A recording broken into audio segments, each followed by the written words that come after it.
Hello, welcome back to my channel Munshi grammar school.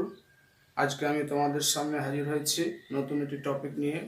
আজকের টপিকটির বিষয়বস্তু হচ্ছে প্রেজেন্ট কন্টিনিউয়াস টেন্সের প্যাসিভ ভয়েস কিভাবে সহজেই করা যায় সেই বিষয় নিয়ে তোমাদের সামনে একটি সংক্ষিপ্ত আলোচনা।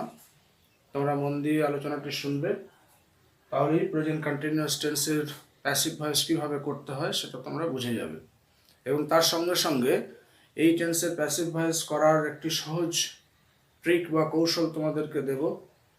যদি তোমরা সেটা মনে রাখতে পারো তাহলে প্রেজেন্ট কন্টিনিউয়াস টেন্সের প্যাসিভ ভয়েস করার জন্য কোনো অসুবিধা তোমাদের হবে না।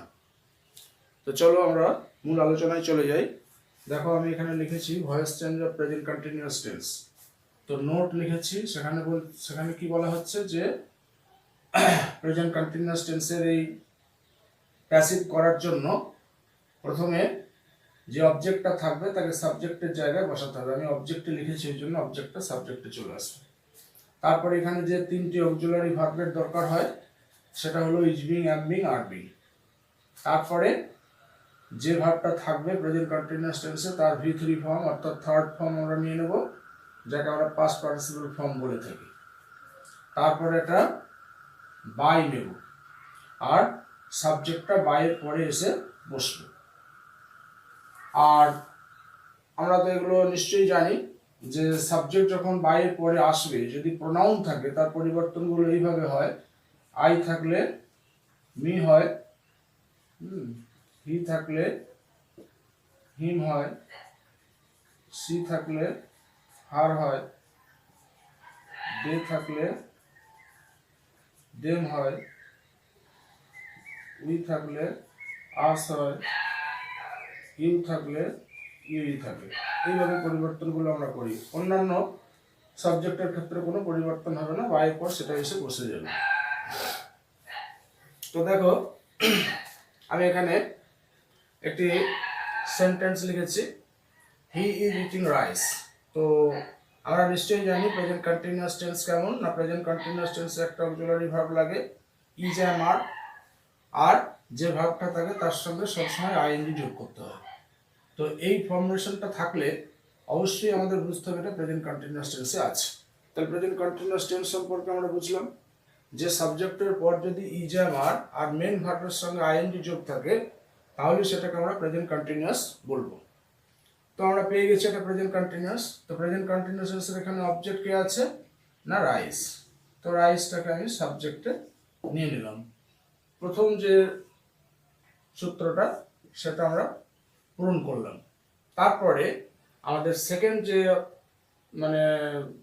স্টেপটি রয়েছে সেটা হচ্ছে যে is being, am being, are being. তাহলে রাইস এখানে এক বচন, অতএব আমরা ইজ বিং নিয়ে নেব, প্লাস তারপরে বলা হয়েছে V3 ফর্ম, তাহলে ইট আছে, তাহলে ইটের V3 ফর্ম হচ্ছে ইটেন, প্লাস একটা বাই, প্লাস হি আছে, তাহলে হি থাকলে বলা হয়েছে হিম হবে। তাহলে দেখো আমাদের সহজেই প্রেজেন্ট কন্টিনিউয়াস টেন্সের প্যাসিভ ভয়েস আমরা করে ফেললাম, rice is being eaten by him. তারপরে আরেকটি সেন্টেন্স দেখো, ইউ আর প্লেইং লুডো। তাহলে লুডো, তুমি লুডো খেলছো। তাহলে ludo is being played, third form played by you. এটা হলো she is singing a song। তাহলে a song is being sung, sing এর third form sung by her। তাহলে এইভাবে আমরা প্রেজেন্ট কন্টিনিউয়াস টেন্সে প্যাসিভ ভয়েস করব। আর আমি যে শর্ট ট্রিকটার কথা বলেছিলাম, যেটা মনে রাখলে প্রেজেন্ট কন্টিনিউয়াস টেন্সে সহজেই আমরা প্যাসিভ ভয়েস করতে পারবো। আমাদের সবথেকে বেশি প্রবলেম হয় যে অক্সিলারি ভার্বটা কি হবে, কোন টেন্সের অক্সিলারি ভার্ব কি, এটা আমরা মনে রাখতে পারি না।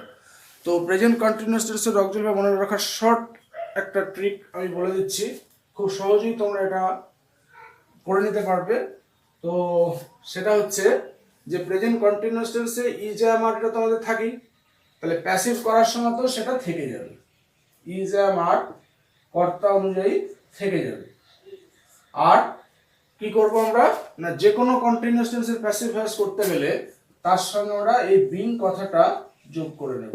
তাহলে আমাদের মুখস্থ রাখতে হচ্ছে না যে কোন টেন্সের কি অক্সিলারি। তাহলে আমরা কি বুঝলাম, যে কোনো কন্টিনিউয়াস টেন্সের প্যাসিভ ভয়েস করতে গেলে সেই কন্টিনিউয়াস টেন্সে যে অক্সিলারি ভার্বটা থাকবে সেটা তো থাকবেই, তার সঙ্গে বিং কথাটা সবসময় যোগ হবে। তো এই জায়গাটা যদি আমরা কভার করতে পারি তাহলে আমাদের প্যাসিভ ভয়েসে আর কোনো ভুল থাকবে না। কারণ তার পরের অংশটা আমরা জানি প্রতিটা প্যাসিভ ভয়েসই যে কোনো টেন্সের হোক না কেন, সেই প্রতিটা প্যাসিভ ভয়েসই থার্ড ফর্ম হয়, ভার্বের থার্ড ফর্ম হয়। তাহলে এই জায়গাটা তো পাল্টাচ্ছে না। আমার যেটা পরিবর্তনশীল সেটা হচ্ছে সেকেন্ড পজিশনে যেটা আছে, অর্থাৎ অক্সিলারি ভার্বের জায়গাটা। তাহলে অক্সিলারি ভার্বের জায়গাটা টেন্স অনুযায়ী ভ্যারি করে, কিন্তু মেন ভার্বের জায়গাটা প্যাসিভ ভয়েসে সবসময় ফিক্সড থাকে। সেটা কি না, প্রত্যেকটা টেন্সই প্যাসিভ ভয়েস করার জন্য আমাকে V3 ফর্ম নিতে হয়, কিন্তু অক্সিলারি ভার্বটা সবসময় ভ্যারি করতে করতে যায় টেন্স অনুযায়ী। According to tense auxiliary verb এখানে ভ্যারিজ।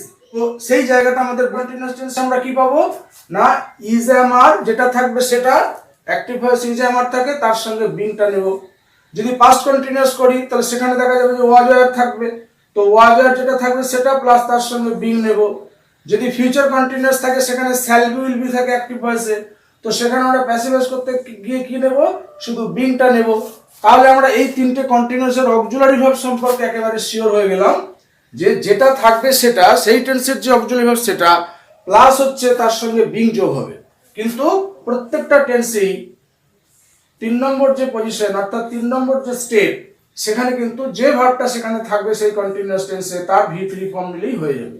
আর তারপরে তো আমাদের দুটো ফিক্সড স্টেপ রয়েছে, প্রত্যেকটাতেই বাই এবং তারপরে সাবজেক্ট বসে।